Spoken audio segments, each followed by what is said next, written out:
What's going on? How's everybody doing? This is the Sports Counterpoints podcast. Today is December the 3rd, 2024. Damn, it's already end of the year. I'm GB, got Brian and Coop with me. What's going on, guys? What's going on? Back.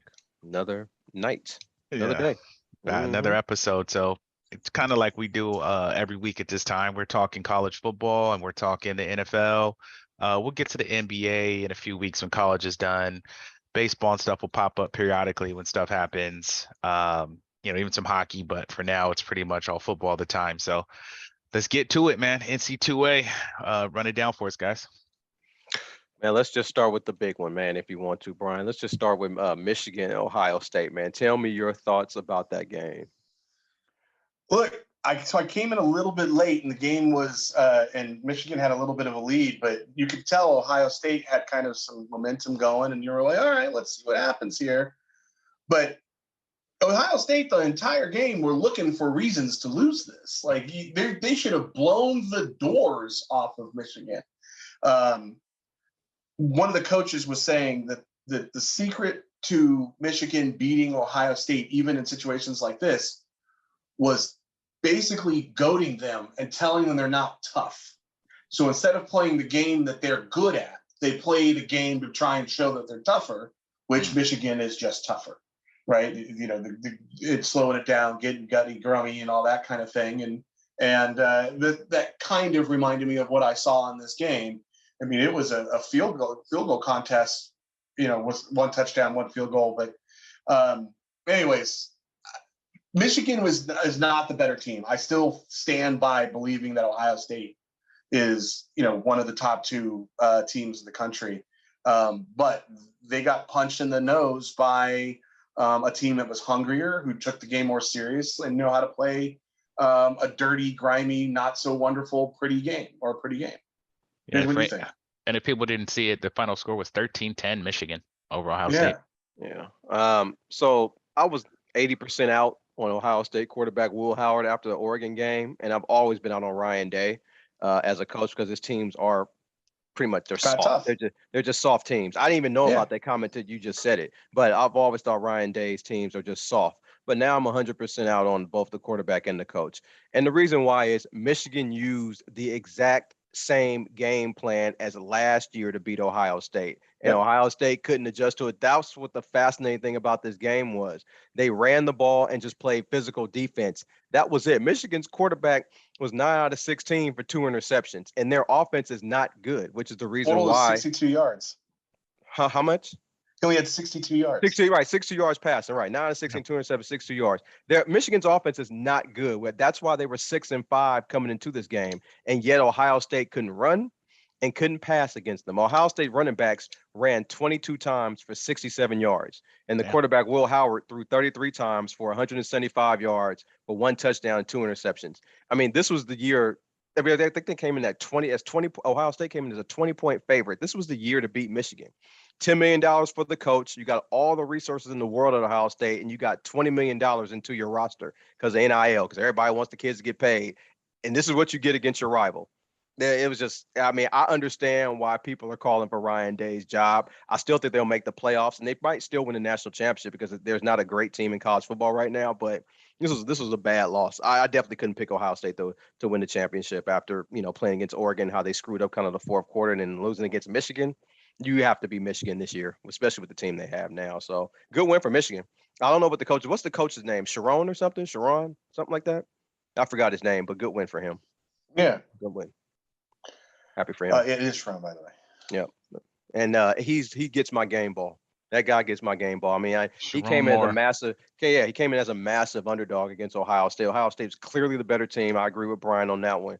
But they came in and just pretty much punched him in the mouth, like you said, and got that win. So he definitely gets my game ball. Dang, and then they won and fired the OC and quarterback's coach. They what? Who? Ohio State? Michigan. Michigan what? Oh, wow, Michigan. Okay. They fired their coordinator, offensive coordinator, and QB coach after the win. Their offense is not good. Michigan's offense is just got rid of them good. Boys after the win. That's cool. Right. Yeah, well, it ain't his fault the dude can't throw for more than 62 yards. Yeah. Yikes. Okay. What else? Any other games? You want to talk about Notre Dame USC? I didn't watch Yeah, I anything. mean, I think we should. I mean, Yeah. Notre Dame USC was exactly the opposite of the game that we saw with Michigan Ohio State, right? That was a barn burner. Unfortunately, so Jaden Maeva played really, really, really well. 27 for 49, 360 yards, 3 touchdowns. He made 2 mistakes, and he made the 2 biggest mistakes you could possibly make. In the red zone, he threw 2 picks, both of which were returned for touchdowns, in a game where the difference in the game was 14 points, 49-35. Those 2, one for 99 yards, one for 100 yards, were returned for touchdowns. Yikes. That gave them 14 points, and both of them were passes thrown to the end zone, intercepted, and then ran back. I feel bad because he looks outstanding, and ultimately his 2 mistakes cost USC the game. But while USC looked like they were a good enough team to compete with Notre Dame played a game where they played okay for the most part, but they didn't play their best. And SC, minus those 2 mistakes, played very well. 197 yards rushing, 360 yards through the air, 3 touchdowns, 2 on the ground, and ultimately lost the game. Notre Dame we'll talk about this in a minute, but Notre Dame finds himself in a really weird situation. But anyways, it was a much better and more interesting game to watch than the Ohio State-Michigan game. And that's just because every time you turned around, there was a couple of big plays and a touchdown. Any other game this week? I mean, from last week, I'm good on. I must say I saw Miami got. Oh, yeah. Syracuse. Yeah. We'll talk They about didn't Miami. get whooped, but they lost. Miami's falling to the 38-42. bottom. Look. I've said it since week 3 or 4. That defense is not it. This team, Miami. I was watching this game. They remind me exactly of USC last year when they had, or 2 years ago when they had really good offense. They could score 35, 40 points against anybody, and the defense was absolute trash. It was not a championship level defense. That's exactly what Miami is. They have a quarterback and they have no defense. It's actually very sad when you can't hold Syracuse to under 40 points in a game to beat them to go to the ACC championship game. Miami had everything to play for, and they pretty much blew it. And I know some people are going to probably be mad if they make the college football playoff, but that's where a lot of you people want it. You wanted to invite the in-laws and everybody and their mama to the tournament when it should have been a select few people. I don't think anyone's going to be mad. I don't think anyone thinks they're going to make it. Well, I mean, with 12 teams, I mean, nobody has an excuse not to make it. They're out of their own championship game, which means that they have to get kind of an at-large. At-large, yeah. And with Notre Dame now taking one of the bye weeks in today's poll, you have 2 conference champions who are now playing on week 1, which is going to be unique because it was not the way it was intended. Yeah. Which, so I mean, it is conceivable a bunch of upsets this week kind of messes things up. And they could get back in it. But if things stay relatively chalk in the championship game, they're out. Yeah, and I mean, they shouldn't be in it. You have to beat Syracuse. You have to win that game if you're Miami. I mean, they didn't do it. And the defense, pretty much let them down, but it has been doing that all season. I mean, so nothing new to me. Not surprising that they lost. Yeah, and Miami's strength of schedule does them no favors, right? So they have losses against we talked about it all season that they haven't really had to play anyone. Yeah, you got to win those games. Yeah, you got to win those games. Even if it's 45-42, you have to win this game. So I hope the recruiting efforts are at quarterback and defense next year because we're definitely going to need it. Yeah. Other than that, though, I don't have anything else to say about that game. All right, that might be a wrap. Teams lost. I was saying that might be it for college. So unless you guys got anything else. No, not for last week. We can definitely move on. It's the championship. The only thing, I do think it's interesting because we have gotten to the end of the season, taking a look at the college football playoffs, right? So as it stands as of today, as it came out earlier today, you have Oregon, Boise State, SMU, and Texas as the bye week games. Yeah. And then you have Notre Dame, Ohio State having to play in week 1 because Oregon's got the Big Ten. And as it would stand right now, what it would be Arizona versus Penn State to play Boise State. If Boise State could get any luck, I don't know how, right? Because the Penn State and Arizona State are not the strongest of teams to have to play. Then you have Tennessee and Ohio State to play Oregon.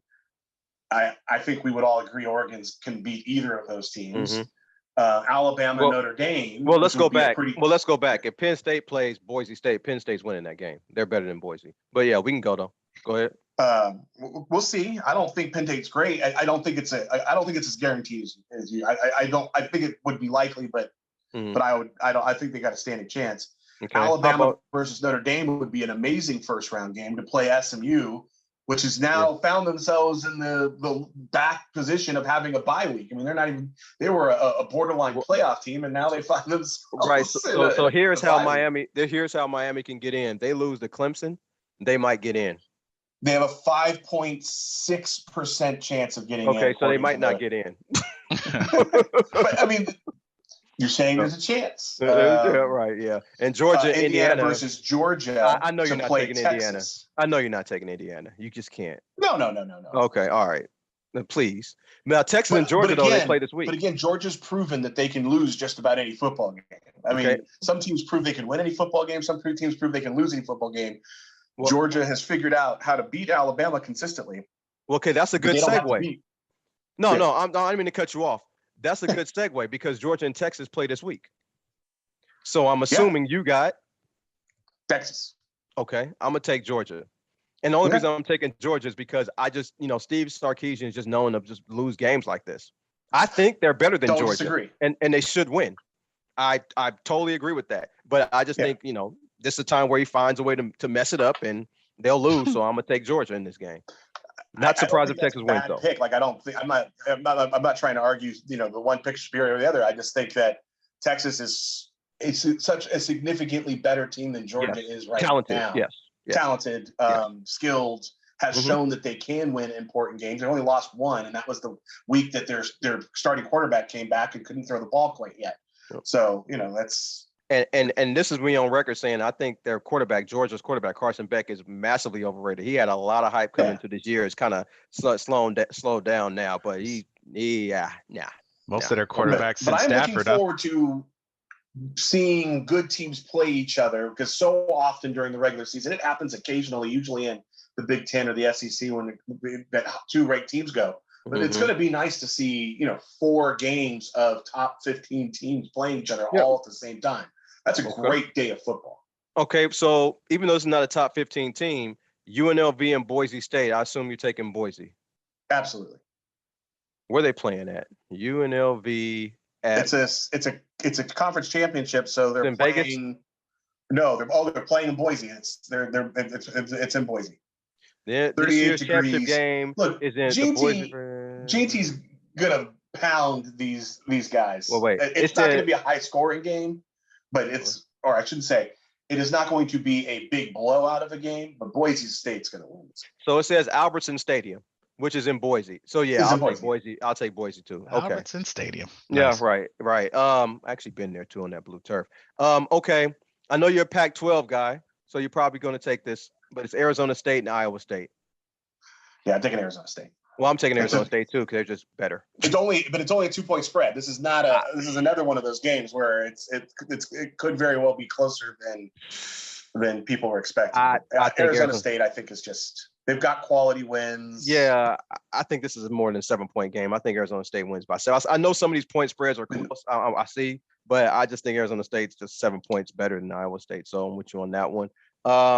The big one, Penn State and Oregon. Oregon's favored by 3.5. Where is this game being played at? Penn State. Got to be in Oregon, right? For the Big Ten Championship? Lucas Oil Field in Indianapolis. On turf. Okay. All right. So Oregon. You got Oregon. Even covering the spread? That's only 3.5. Okay. I got Oregon winning. Oregon playing in a dome during this time of the year. I got you. Penn State is meant to play outside this time. Yes, they are. Yes, they are. And I got Oregon too. Yes, they are. Penn State doesn't beat good teams. So yeah, I got Oregon. Okay. And in the best championship game out there, the ACC, Clemson versus I'm just playing. Clemson versus SMU. SMU is favored to beat Clemson by 2.5. I'm telling you right now, I'm taking Clemson. I don't trust SMU in this spot because I've never seen them in this spot before. I was going to say the same exact thing. It's not a matter of look, I'm taking SMU because I don't know either of these teams well enough They're favored for a reason. They've only got one loss. I'm going to say that they're going to, I will pick them. I would not touch this on a bet if you paid me the amount of money I was going to lose. If I gave you the money to bet it, you wouldn't do it? Yeah, if you gave me the money for free to bet it, I wouldn't want that on my Aints. I got you. SMU hasn't played anybody this year. I'm definitely taking Dabo Sweeney. I know he's going to be motivated to win this game. They beat Louisville when they were ranked. They beat Louisville. Okay. They beat Pitt when they were ranked. Pitt, yeah. You talked about the ACC. You're not doing any favor. You're proving your point. I'm just saying Pitt, that they've got 2 ranked games under their belt. But I mean, I hear you. It's all good. Okay. All right. I think GP. I think Clemson has lost their only ranked game, which was against South Carolina last week. Right. Nah, do your thing, bro. I'm just here. I don't. No, we good. Watch any of the college games. Georgia. No, we're good on college. There's not a lot of college games. Yeah, we're done. It's only the championship games. Yep. Gotcha. I'm usually playing golf Saturdays, so I don't know what's going down. This will be a very good day of college football. Georgia, Texas. Yeah. We didn't say Georgia. Yeah, we did Georgia, Texas, right? Georgia, Texas. We talked about that first. Yeah. Okay. Yeah, Texas. Yep. Yeah. So if you watch college football, man, if you don't watch college football, this will be the week to watch. Yeah. This is the weekend to watch. You're not going to see any better games all season. On a day. Now some of the games will suck, some will be good, but there will be good football. Right. This will be good. And then if you're going to watch again after these championship week, you definitely want to do it when the college football playoffs start. You want to watch those games. Yeah. The Boise game, for those of you listening at home, the Boise game is on Friday, not Saturday. Oh, Friday. Okay. All right. Word. All right. What's the weather in Boise, Idaho? Nice little college rundown. Ooh, got them Vegas boys playing in 30-some degree weather. Okay. All right. Yeah, I'm definitely taking Boise that game. All right, we can move on. Yeah, it's gonna be icy. Game. All right, so that's college games, man. College rundown. Let's go to the league, man. Starting with the Thanksgiving Day game. So Bears Lions, man. Lions barely scraped by. They had a battle. They were up. Let the Bears get back in it. They win 23-20. What y'all thoughts on that game? Brian, you can lead this one. Go ahead. This was a very impressive football game. The reason why I say that is because I didn't think the Bears had a snowball's chance in Arizona of beating Detroit, and Caleb Williams looked really good. This is the Caleb Williams that people were expecting to see earlier in the season. 256 yards, 3 touchdowns, and kind of making plays. He was also their leading rusher. I think that's more of a problem because DeAndre Swift is pretty good. But this was an unexpectedly interesting game. This was I think we all thought that this was going to be a snoozer. And I found myself towards the end of this game actively rooting for the Bears to get the upset because it would obviously have a lot of big implications for Minnesota. But in the end, the reality of it is Jared Goff and Montgomery and Gibbs are just too much for most people to be able to handle the entire game. And they were able to run him down for 194 rushing yards towards the end of that game and get themselves in position to kick a game-winning field goal. And they scored 13 of their 23 points in the last quarter. And the Bears had a weird ending to that game too, getting all the way down there and not calling a timeout or spiking it. I was going to say we should. I was going to talk about that more separately. Yeah. I was going to go. Weird. Yeah, you can talk about that. Yeah, because that's definitely part of it. So I took on my point spread league. I took the Bears plus the 10 only because I knew that everybody was going to take Detroit. Everybody was going to be on Detroit, and early on, that Bears plus 10 wasn't looking good. The Lions had 279 yards of offense before the Bears had a first down. I mean. These type of things happen when you have a young quarterback and a defensive coach. Now, look, I know I've been on this Eberflus thing, and they finally did the right thing. But there are 3 coaches. First time in their Bears history, they fired a coach midseason. Man, we'll talk. There are 3 coaches that just should be fired. They should not, and 2 of them are just in way over their head. Doug Peterson for Jacksonville should be gone. The 2 coaches that are in way over their head is Antonio Pierce and this dude, Matt Eberflus. Eberflus has found every conceivable way to lose games.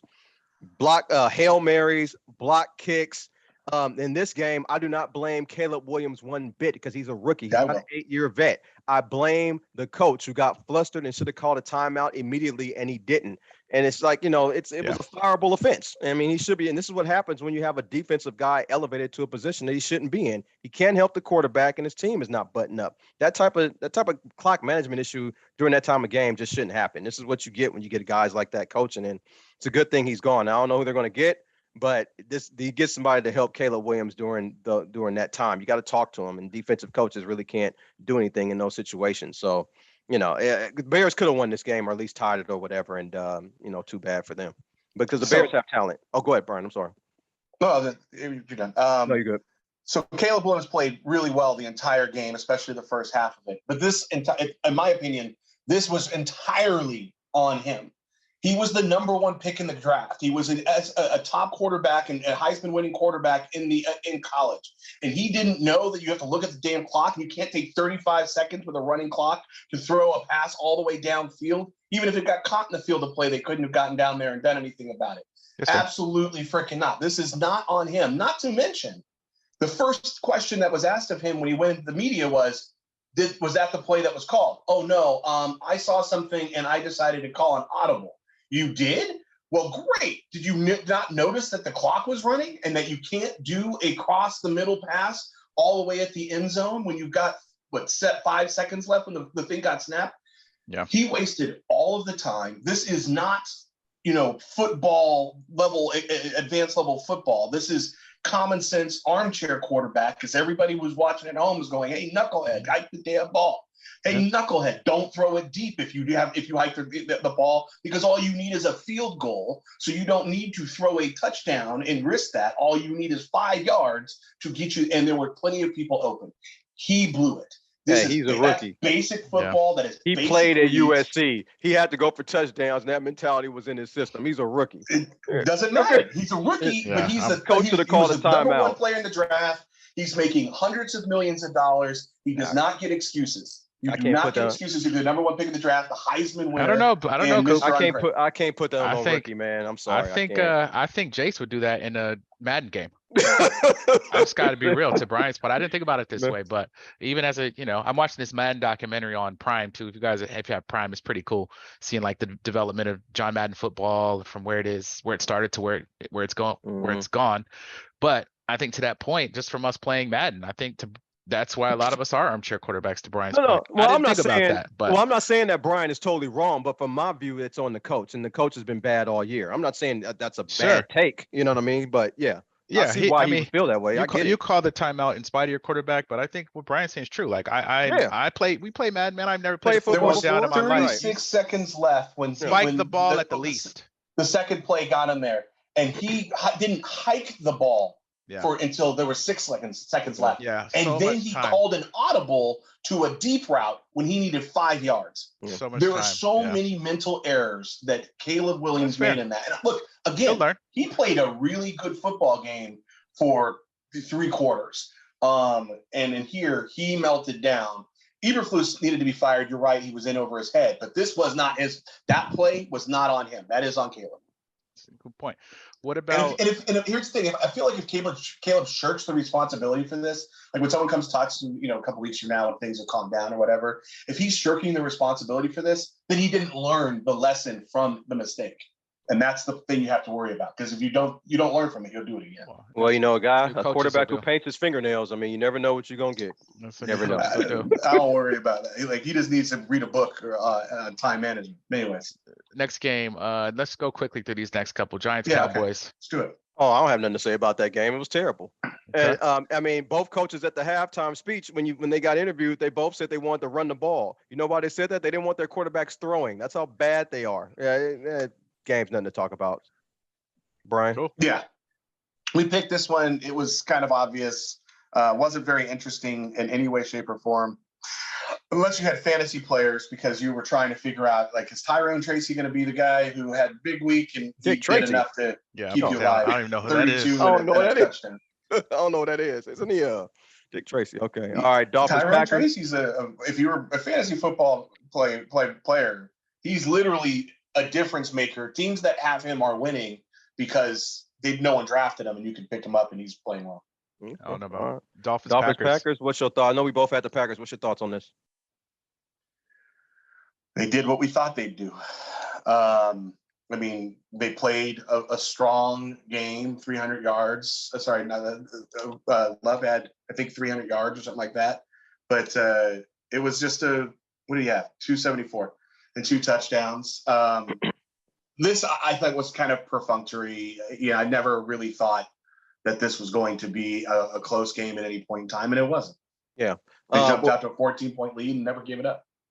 Yeah, well, this is how you know you don't have the guy. This is how you know you don't have the guy at quarterback, when you have to say things like, he's good when he's playing at home or in warm weather or not concussed. He had 365 yards, 2 touchdowns, and had 114 QB rating. What the hell is he supposed to do? And also, I'll tell you what he's supposed to do. And when it's under 40 degrees at kickoff, he probably went 0-8 when it's 40 degrees or under at kickoff. It was 24-3 at halftime. I don't care what he did in the second half. It was 24-3 when the game mattered at halftime. I don't care about the garbage yards in the second half. I'm not shocked to hear you say you don't like what Green Bay could have put up 50 that game. They didn't. They shut their offense down. We're going to shut their talk offense about that down too. I think and Green Bay's going to win next week too. They're a better team, and Dolphins suck. Yeah, Dolphins overrated to Yeah, they're just not good as that. I just think their team has been that. It's tough to get where they're going. 0-8 when it's 40 degrees as a quarterback. Man, dude ain't good. I don't care how many yards he threw for. 0-8. Well, I don't know. I watched that game. I didn't think 2 was the problem, but moving on. Their team needs work overall. Black Friday, man. Happy Black Friday to you fellas. We're black on every Friday, but that was fun. Raiders Chiefs, man. I was happy. Shout out to Mom. We got to watch the game together. Man. I was telling you guys in the text thread, like, I think this is going to end up being a thing every year. So I'm never going to get to go to one of these games because they're going to make this a holiday tradition, unless we all go. But you mean if you mean the Raiders playing on Black Friday?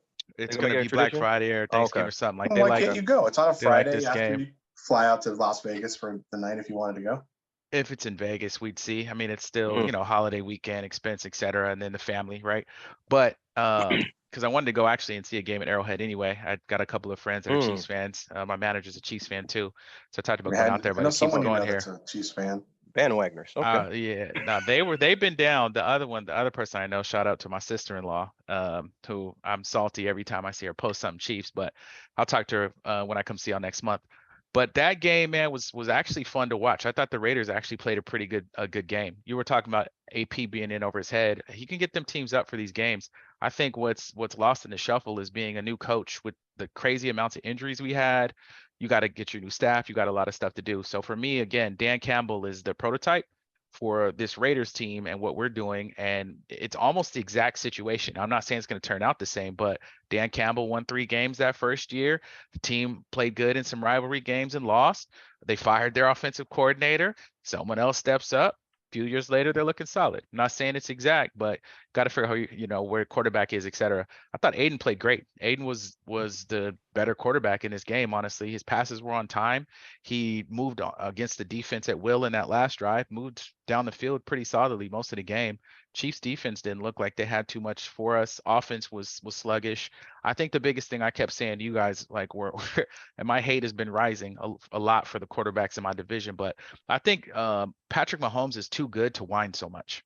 I just don't understand why we know you're one of the most talented quarterback in the league potentially, right? Why is he crying to refs so much? Why is he looking for calls so much?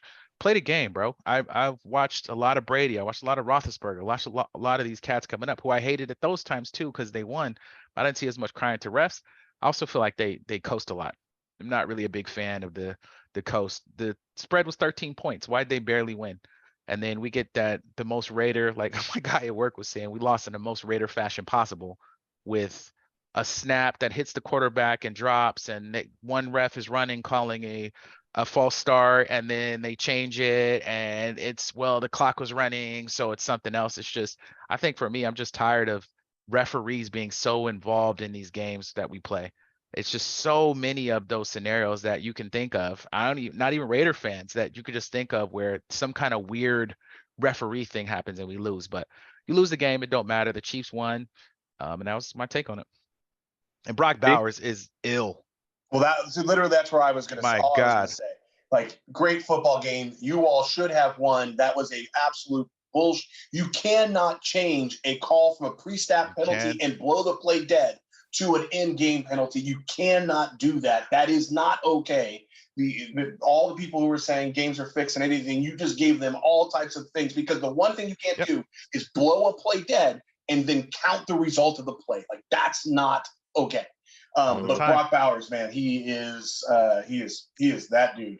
Yeah, Aiden was putting some passes on him too. The one-hander and just his stat line, actually, it. oddly enough, I was going to joke about it, is pretty much the exact same as Tua's. 342, no picks. He played no solid. picks. Yeah, so running game was going. Brock Bowers is, and it's not all just like dump offs in the middle and he makes yardage of it. He caught passes and positions. Yeah, boy's nice. Ran real routes, and he's very, very good. I think there's an argument for rookie of the or offensive rookie of the year, but he won't get it because he's a tight end. Yeah, I won't talk about Brock Bowers, because I said when you draft him, you guys are gonna be very happy you guys got him. I know a lot of Raider fans didn't know who he was. I said Brock Bowers. Yeah, I don't watch college football, as you guys hear every week. He's a real deal. But watching this game, it doesn't make me feel any better about the Raiders or any worse about the Chiefs, because the Chiefs do this every year this time of year. The Chiefs are one of the worst, or if not the worst, double-digit favorite in probably the last maybe 10 years in the NFL. They always play lesser teams this way. This game means a whole lot more to the Raiders than it does the Chiefs. The Chiefs play these games all the time where they barely try to get out the game with a win. They did it against Carolina. They were up, and then Carolina could have beat them, and they didn't. The Raiders should have beat them. You watch football a lot, Coop. You played a lot of sports. You know that eventually comes back to bite you, because these other teams it does. These other teams ain't getting worse. You got to understand that everyone else they're going to play off in these playoffs are hungry and are getting better. So it eventually comes to bite you, but we'll see. Yeah, it does, because Kansas City's going to lose next week. I mean, we'll talk about that. But at the end of the day, when I watched the game, Glenn, what it reminded me of, that snafu and everything that happened at the end of the game, it reminded me exactly when Mike Singletary coached the 49ers, because they both were defensive position coaches. They never called plays before, and they both got elevated to head coaches, and they were both in way over their head. They both coach scared. They're always selling for field goals, and they're not buttoned up offensively and never had an offensive identity. The Raiders doesn't have an offensive identity. You cannot tell me what their offense is, because nobody knows. And that's partly because who's the head coach. When you have a young quarterback and an inexperienced team, you need an offensive head coach to sort of guide the team along. And that's why I don't think Pierce has shown in other situations, he's just kind of in over his head. But despite all that, the Raiders should have won this game. I don't agree. I agree with both of you guys on what happened. I can't blame Pierce for that. I just, it's what it is. I mean, Kansas City just seems to always find breaks. I don't know why. Yeah, always. Well, the Chiefs get breaks, and those things are things, but they literally broke rules of engagement when it comes to refereeing. Right, but why? Does anybody have a reason for that? I don't understand why. My conspiracy, it's because they're silver and black, bro. Somehow but I can go back against the Raiders. It's against everybody. I don't think this had was to do crazy with the Raiders. I think this had more to do with the Chiefs, and they were just kind of looking for a reason to bail them out. Yes, it is hard to argue that. Like I said, when you call a pre-snap procedural false start, and the whistle gets blown and the play is dead, you're running on the field. The play is dead. There's nothing that every time. People have thrown picks. It happens all the time. Right. Whatever. So glad for you. That's felt like the tuck rule to me. The rule will get changed, and they'll be like, y'all lost. No, there is no rule to change. This is a rule. Because it's a rule. If the play is over, it's somehow dead. You have to replay it. They'll learn and adjust, but we lose. Man. I don't know. I don't know that AP's over his head. I just don't know that we can even tell yet. But I know how you feel about defensive coaches, and we'll get to the rookies with offensive head coaches later, because I think a lot of them. A lot of the rookies basically this year, if you don't have a good defense, you're not winning games. But let's go to. I don't really look at it winning games. It's about getting better. But I get what you're saying. I get it. Yeah, we'll chop it up. Texans Jags 23-20. I have nothing to say about that. Got hurt. Colts Patriots. The Colts come down, win at the end. You don't have anything to say about the hit? I mean, by the way, his suspension came out. He's suspended for 3 games. Oh, okay. It's hard when you're running and you got. I don't know. No. I mean, Brian, you got to take on this. That? I was watching this one. This was dirty. He was. I don't disagree. Well into the move. I don't disagree. He took a headshot and just cleaned him. Well, maybe he owed him money. Maybe. and if he did, then he did what he's supposed to do, but he's got to accept the consequences because it was dirty. Like that was a dirty hit. I would agree. I agree. It was a dirty hit. I guess I don't care because it's Trevor Lawrence. Maybe I don't know. You know what I'm saying? Yeah, I don't want to see the man. I don't want to see the man die on the field because he did get blasted. Me either. Yeah, I got you. Yeah, I get you. I don't know. It's Mac Jones though had 235 yards and 2 touchdowns. Mac Jones. Not a bad. He brought him back. Yeah. I wanted to get to this game because I wanted to. I wanted to talk about the Chargers and the Falcons. Please explain to me, Jason Cooper. Here we go. What you liked about Justin Herbert? Love his talent. No. The team. I just told you. This game. I love his talent. So 146 yards. They gave him 4 extra possessions through 4 picks, 2 pick sixes. He throws for 147. They win by 4. Why are you blaming Please tell me how that's good. Blame Kirk Cousins. He hasn't thrown a touchdown pass since Kirk Cousins isn't on the team. Tua gets the boot for a huge game with lots of great and Herbert gets a pass for his. I'm just here's my thing. No, I didn't say Herbert gets a pass. By the way, I pass. also like Herbert's talent. No, I didn't say Herbert gets a pass. I'm not saying he played great. Just because you have a bad game don't mean I'm not going to like you. I mean, but Coop, he has a lot of these games. My point, like he doesn't make a difference. Is my point. A lot of these games found out about Herbert, bro. He doesn't make a difference. If you put any serviceable quarterback in these positions, they win the games. I think that's my thing with Herbert. I think right now, Bo Nix, we'll get to that too. He played all right, but I think that's my thing. I was talking to Mom and I figured it out. Right. He's not a difference maker. Okay, well, the Chargers pretty much are under reconstruction right now. They're overhauled their entire offense, right? Every year, bro. Right? We can make any reason. I'm talking about last year he was slinging the ball, and a couple years ago he was slinging the ball. This year, that's not that offense. Until he's not throwing for 350 and 400. That's not what Jim Harbaugh wants to do. If you go back, Baker Mayfield has better numbers, but I'm just saying he's not a difference maker, bro. The ball in this offense is not that kind of team. Chargers don't want shootouts. He's not that kind of team. He's had those offenses and they didn't really do anything. Is my point, but they score points. They just lost. They score points. It's not that offense. But here's the thing. Wait a minute. So let me just say this. I like Herbert. I think he's a talented quarterback. I disagree with you there, but I will not try and argue with you on this week because this team played bad. Harbaugh offenses run the ball and keep the scores low, except for they only got 56 rushing yards. So they weren't even successful at rushing. They were not successful at anything. Atlanta's defense played great. They had 187 total yards on offense. It's hard to argue, and all of it was to the rookie Lad McConkey. So I'm not arguing. You are more than welcome. You are more than welcome, Glenn, to say anything you want about Herbert, and he's just got to have to suck it up and prove you wrong next week. Kirk Cousins, he couldn't prove you wrong this week. He gets to play the Chiefs, and I'll get to see Kirk Cousins was terrible. Oh my gosh, that boy was bad. Every pass I watched him throw should have been picked. Dude, it hasn't thrown a touchdown pass since November 3rd. Bro, as somebody who's watched a lot of Kirk Cousins, you have to take those games with the good ones. It happens. So frustrating. I mean, I'm not saying Herbert had a great game, but I mean, they play in Kansas City next week. They're going to win next week against Kansas City. I think he has more of these than we'd admit, but we just like his talent from previous days. Me too. I've been a Herbert fan too, but I just don't know why is what I'm saying. I don't have I know why. This game ain't it. No, it's just.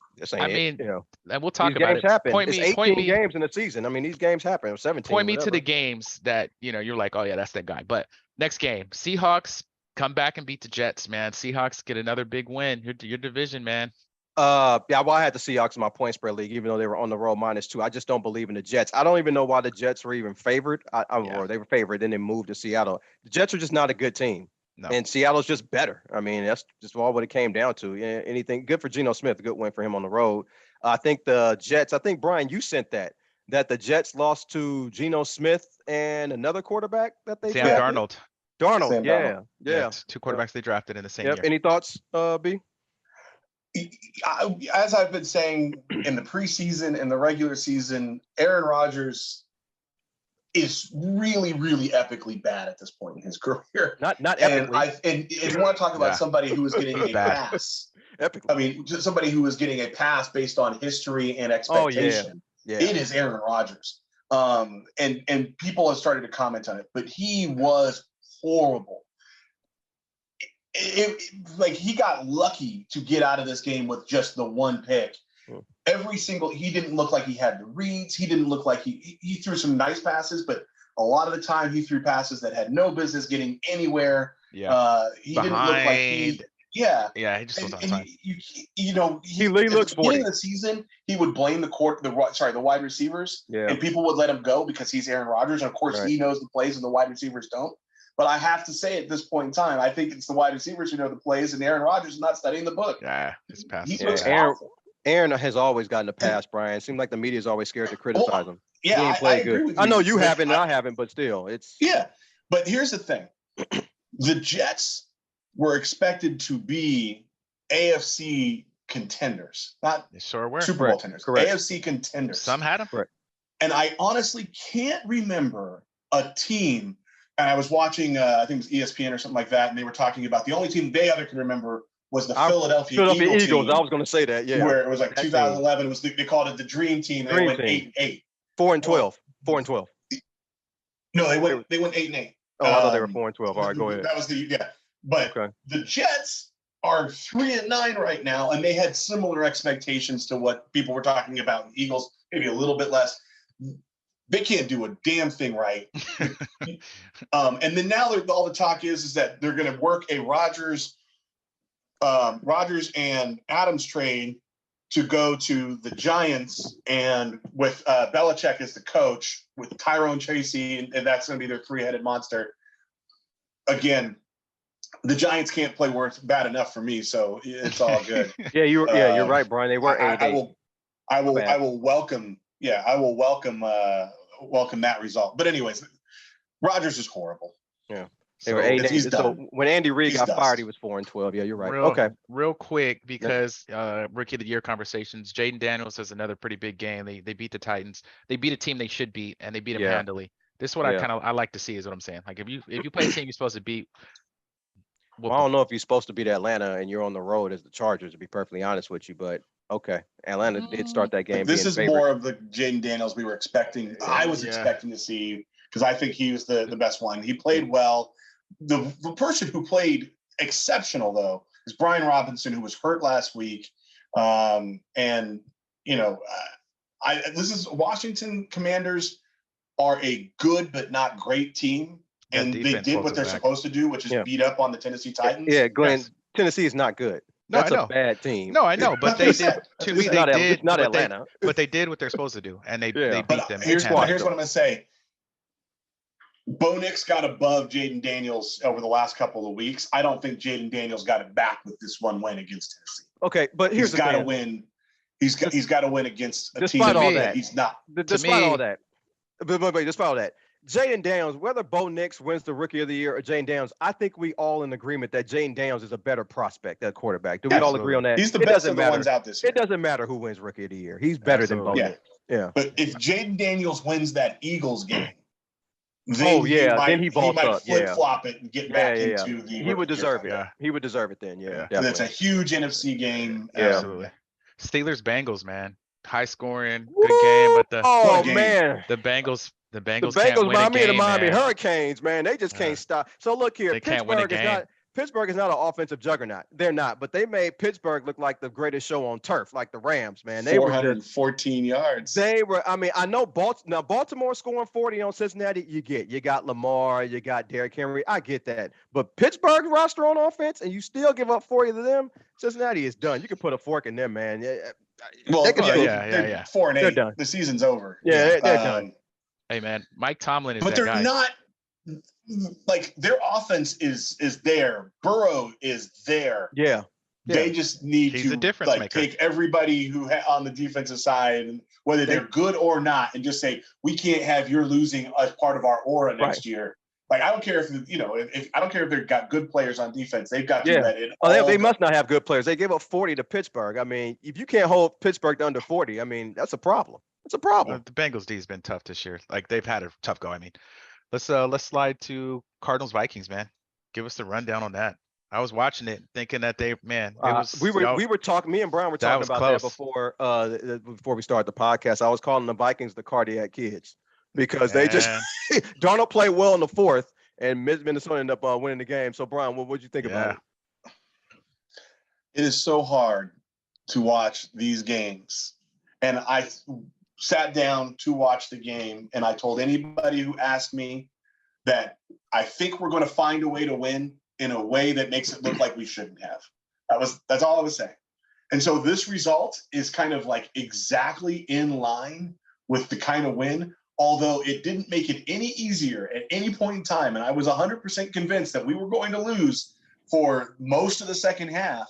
That being said, Darnold, when he plays like this, like he played late in the game, it is hard to imagine a situation in which he's not the quarterback for the Vikings. And there's been a lot more talk about what's going to happen next year. There's a lot more talk that the reason that they brought Daniel Jones in was to let Sam Darnold go. I don't think that's going to be the case. I think there's going to be enough fear, especially if they keep finding ways to win these games. But Sam Darnold has earned the starting spot in Minnesota, whether we acknowledge it or not. He has earned the starting spot. He is not he's in no one's list of great quarterbacks, but he has earned the job.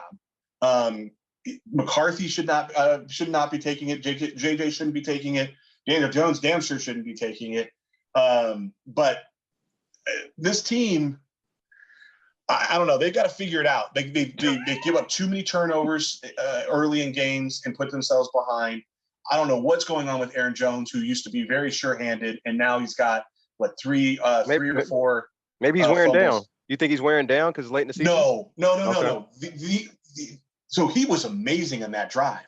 And I think it's a mechanical thing. Like he's getting in there and people are finding ways to pull it down. If you remember, I think Saquon was having these problems back in the Giants where he had a couple periods and they kind of said, look, you got to hold, up instead of down or down instead of up. And it was a real small thing.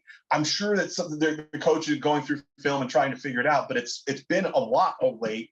I think Aaron Jones is dedicated to doing it, and he looks great otherwise. Like when he's hitting gaps and he gets the outside, he looks like a strong runner. You can't argue that Jefferson and Addison might not be. It'd be hard to. I don't know. I'm not sure who's in the conversation, but they might be the best tandem at wide receiver right now. I don't know that there's two wide receivers on a team who can wreak as much havoc as both of them can. If you try and do anything like a double team on Jefferson, Addison goes nuts. If you let them split out, they both go nuts. So it's real tough to figure out how to play them. And all that said, I was thankful. My Thanksgiving treat was I was thankful that they found a way to kind of keep it going. But they're running on borrowed time. Yeah, I told you before the podcast, I took the Cardinals in my point spread league, but I fully expected Minnesota to win, and they did win the game. And I also agree with you that Darnold has earned the right to be the starter next year in Minnesota. It's just not going to happen. I don't think they're going to pony up that kind of money to keep him. They're going to let he's going to command real dollars. Right. And they're going to let some other team. But that's why you have JJ McCarthy. Well, here's the thing. JJ McCarthy just had another surgery. I don't think he's going to be ready, which is why they got Daniel Jones. I really think Daniel Jones is going to open up next season as your starter. I know you don't want that. I don't even want to I don't want it. I don't want it for you. But I have to be honest. Yeah. When we got Sam Darnold, I also didn't. I knew he was going to be our starter at the beginning of the season. Yeah. And I also said, I know I don't want that.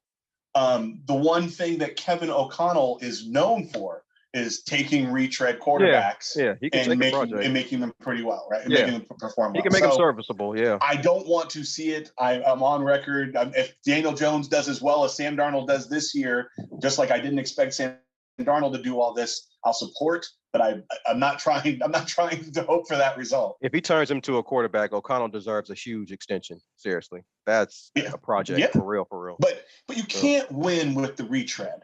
Like you can't win championships. Consistently, yeah. You can play well and you can outperform your expectations, what the Vikings have absolutely done. They did last year but you can't win championships with Darnold and Jones and Cousins and all right, so Rams beat the Saints 21-14. Buccaneers beat the Panthers 26-23, which is going to be probably a big game. That was going to be my game ball for Bryce Young, man. If he would have pulled that out, I mean, that was the biggest bet I had this weekend, +6, and it went to overtime. A little scared, but got it. Yep, it's right there. Eagles Ravens. Yeah, I love that game too. Me and Brian were both on the Eagles, man, and that was my second. I had 2 games this week on Peerless One Sports: Carolina +6 and the Eagles +3. Eagles, I fully expected them to beat Baltimore. I just think they're a better team and they have a better roster than Baltimore and just more weapons. I went with the weapons. Only the second time an NFC team has ever beat Lamar Jackson. And I've never seen Justin Tucker play like this. Well, Justin Tucker's not really having a good season. He's been missing field goals all year. Very bad season. He's been off. He missed 7. Didn't he? That'd been 7 points. Yeah, he's missed field goals this year. But he missed 2 field goals. Yeah, this is a point too. I thought. And an extra point. Yeah, that's 7 points. Yeah, this is a good win for Philly, man. They're peaking at, I think they're 8-1 now or 7-1 their last 8 or 9 games. They're peaking at the right time, much like Green Bay. Green Bay is on the same streak as well. Philly has a rolling. They're playing good. But you got to get your shot in. I know you're waiting. No, I'm not getting a shot in. Jalen Hurts does not look great. Yeah, but they're winning. But he had 118 yards. But when I'm betting my money, my personal feelings on quarterbacks don't matter. I'm rooting for the team. I wasn't talking about a bet. I'm just saying, like, I get you. I know how much you like Jalen Hurts. Saquon Barkley, right? Saquon Barkley is a machine, man. Every time he touches the ball, you're wondering if he could break this one. It doesn't matter if he's doing a dive play or an outside or jet sweep. Like he can break it. But don't you think he's in a better offense? I just think this offense is better suited for him. Okay, absolutely. Yeah, this offense is way better suited for his. You put him, his talent in a better offense. This is what you get. Yeah, bro. Henry, and Jacobs, and the Ravens. Well, Henry was always a baller regardless. It don't matter what team you put him on. But you put him here, a lot more can happen. And the Ravens. Kicking kind of killed them. I mean, they weren't. It's not like they got destroyed. Yeah. Well, they were at home. Yeah, you lose 7 points in a 5-point game. Right. Come on, that's a big deal. That's a big deal. So, big deal. A couple other games. Did the 49ers play this week? Oh no. Well, they were playing, but they weren't playing.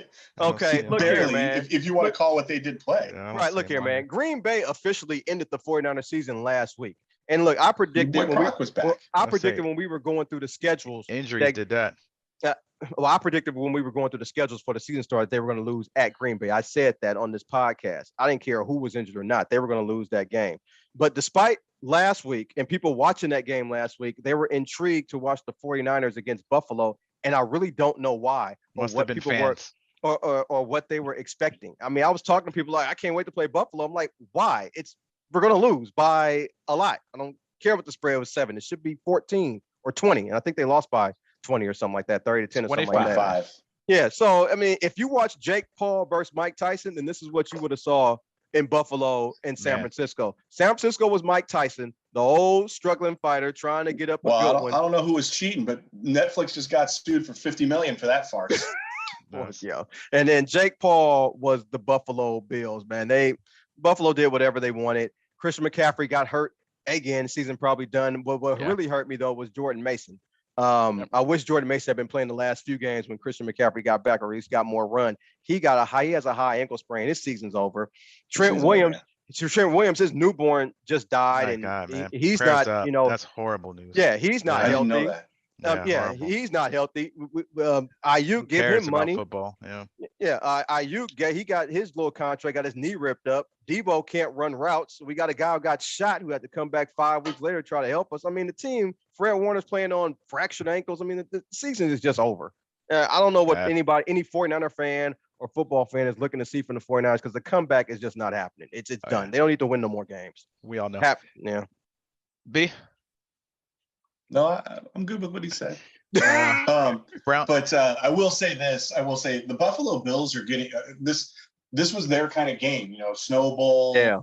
Although I don't understand why they didn't build a stadium that had some protection for the fans, because that's the part they need. Like they needed to have more of an overhang. But anyways, and then I will continue to say it. There are very, very few quarterbacks who can play well in this kind of weather consistently, and the Buffalo Bills have the one.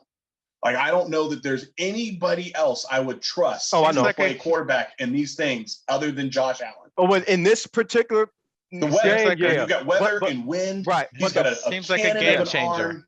Yeah. He can run the ball. He throws you off. I mean, he only had 18 rushing yards, but the threat of him rushing keeps a linebacker in, which gives him single coverage in there. Yeah. And then when the weather is crazy like this, it can't. He's the best at it in this game.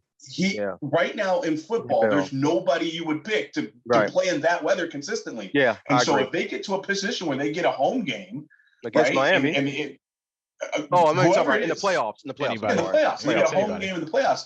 Yeah. I don't know that anybody can go in there and beat them. Yeah, especially so you're playing, if you're Kansas City and all these other people, you have to win these games and keep that home field advantage, because if you're going to Buffalo in one of these whiteout bowls, it's a wrap. Yeah. Let's keep rolling. Because we're getting close. Cool. Browns Broncos. Give me your thoughts. Bo Nix. Oh, I love Jameis Winston, man, because you get touchdowns and you get interceptions, man. He chucks the ball. I like watching Jameis Winston play because you don't know what you're going to get. He's going to throw it to the other team or to his own team. He chucks the ball, but he's a chucker. He's a great fantasy player. Exactly. I love him when he plays, man. He was timely though. 500 yards, that football. 4 touchdowns. He was moving them down the field too, right? I'm happy that defense took a night off in this game. Got to see some points. So I mean, I enjoyed watching this game. What about you? Loved it. The only part that I didn't love was that I was going into a very important fantasy football game, and all I needed was David Njoku not to get 30 points. And guess what he got? 29.9. Wow. I won by 0.1. Yeah, so I was playing the whole fourth quarter. I was nervous, but this game was awesome. Not to mention Jerry Jeudy. Look, I understand that he was going to be okay, and he's made a resurgence, but 235 yards against his old team. Against his former team. Yeah. But he was also going against a good friend, Patrick Surtain. Yeah. But he was not making plays that were gimme plays. He was making great moves on the ball. He was toe tapping on the out of bounds line. This was an expose of how to play wide receiver by Jerry Jeudy. Yeah, Jerry Jeudy's gonna have 42 yards receiving next week. But yeah, I get you though. This game he was balling. 100%. He was balling. 100%. We'll say Bo Nix made a couple passes, but we're gonna see. I will say this: I do think Jerry Jeudy is about to become a real threat as long as Winston's throwing the ball like that. If he's gonna, he has. It's easy to get 100 yards when your quarterback throws for 500. Yeah. True indeed. Let's go this week. Thursday night, man. Packers Lions in Detroit. Let's run them down. Let's run them down quickly too, because I'm taking we ain't got a ton of time. Green Bay revenge spot. They lost to Detroit earlier at home. They're going to pay them back. I'm taking Green Bay. I've never wanted you to be more right in my life, and I don't really want you to be right most of the time. Matter of fact, I root for things that I wouldn't normally root for, so that you're wrong. So when you say you say I got the pack, I'm hoping you're right. But I think the Lions are going to win. They just find ways to win. It's all good. Brown Steelers. Yeah, put it this way: I'll bet a shot and hope that I take it. That's funny. That is funny. I'm taking the Steelers. Look, I'm just taking the Steelers. All right. Steelers. Yeah. They're playing good football and finding ways to win. Browns are playing good football and finding ways to lose. Yeah. They beat them a couple weeks ago, but they're not going to beat them this time. Falcons, Vikings, man. Please tell me y'all going to look better than the Chargers did. I'm taking the Vikings. This is a no-brainer for me. I'm not taking a guy who ain't thrown a touchdown pass since November 3rd, man. Here's the problem. I have some history with Kirk Cousins fandom. When he has these weeks, he has a good right week very closely after. And his get right week, when I saw that his get right week old team was to come home to Minnesota and play in a stadium that he was very responsible for helping, get people in the seats since he's been there. I am truly, truly worried about this game. I absolutely will pick the Vikings because I do think that they're finding ways to win, but this spread scares the crap out of me. Oh, yeah. The over-under is 45, Brian. I'm asking from a betting perspective. Do you think it'll be a high-scoring game? You think it's going to be over? Over. Okay. All right. I'm going to put some money on it just because you said it. Okay. All good. Raiders, Bucks, I think, we had a high-energy game. There's a good chance we get smoked in this game. A letdown? Yeah. And it's in Tampa Bay, too. Good chance we get smoked. Seahawks, Cardinals, another important game, division. Yeah, so I already bet this game. Let you write it down. I took the Arizona Cardinals on the money line. It was -1. Now it's up to -2.5 for the Cardinals. I'm taking the Cardinals this game. They're going to win. Okay. Interesting. Yep. I'm going to go with the Cardinals too. I think they're just the hotter of the two teams. The Seahawks have found ways to win, and it's admirable. But they've had to kind of figure it out late, whereas the Cardinals have played better football. They lost last week, obviously, but they looked like the better team the entire game, quite honestly. And so, I think they get the win this week too. Cardinals haven't looked bad. Yep. Coop, are you going to this game? Bears and Niners at the crib. Hell no, I'm gonna be resting. Ain't anybody going to this You game. might get a win, bro, and you Yeah, can see right, Caleb. right. I'm sorry. Who's our offensive lineman to replace Trent Williams? I'll take it first. There's no damn reason for the 49ers to be favored with no running backs. Yep. Bears are winning this game. Oh, and if the Bears win, will you think a lot less of the Bears? Because the 49ers should not win this game. I mean, if the Bears lose to the Niners. The Bears lose to the Niners, yeah. Got it. Well, I think less of the Bears? Or? Yeah. Because they should not lose this game. Look, Vegas is a bunch of really smart people. They've got San Francisco 49ers favored by almost 5 points. Yeah. So I probably won't. I don't expect much of the Bears. I don't like them enough to think less or more of them. Well, I got you. I wouldn't even mind if they lost, but I just think you all have no running backs. Yeah. Like Isaac Garindo. Look, Chicago should win this game. If they had anybody of a resemblance of a coach, I would have no problem taking Chicago. The thing is, I don't know what I'm going to get with Chicago. They haven't won a road game on a Sunday in God knows how long because Eberflus was the coach. He never won one. So I don't know if they know what that feels like. So I'm going to take San Francisco. I don't think they're going to cover the spread, but I'm going to take San Francisco to win the game because I just don't trust Chicago. Okay. Makes sense to me. Bills Rams. I think Bills are a better team. Chargers Chiefs, man. Sunday night. That's a already said my already said it. So I'm taking. You got to give any more color to that or not? I've already bet the +4. I just think this is the game. Another game that Kansas City. They haven't played well against Carolina. They didn't play well against the Raiders. Well, actually, both of those teams actually played pretty good against Kansas City as well. I think Chargers. They usually beat them or play them really close every year. I think this is the game the Chargers win. I think Kansas City's hiccups is going to come up to fruition in this game. I already bet the Chargers +4, but I got them to win the game outright. So I was watching an NBA podcast like long time ago, and they were talking about how when you're playing certain teams, you have to win by 10 in order to win by 1. And the idea here is, if you're playing, and they said, look, it's entertainment. The refs are not on your side. They're looking for the bigger team to show up in the bigger situations. This is a Sunday night game.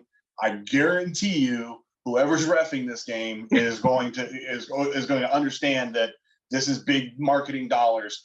The Chargers can't win by 3.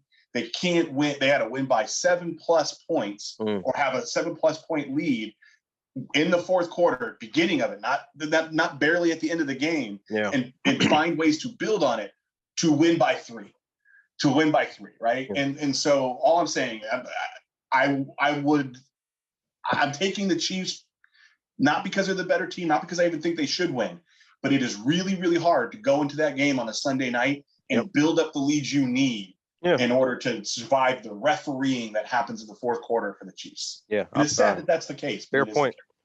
We're gonna see. But GB, who you got in this game? They're both in your division. Who you got? This is a chance to watch Herbert, man. Oh, I'm going with your boy because he's gonna cook. He's gonna have the best game of his career. He's gonna throw 300. He's gonna have touchdowns. He's gonna do everything. All that.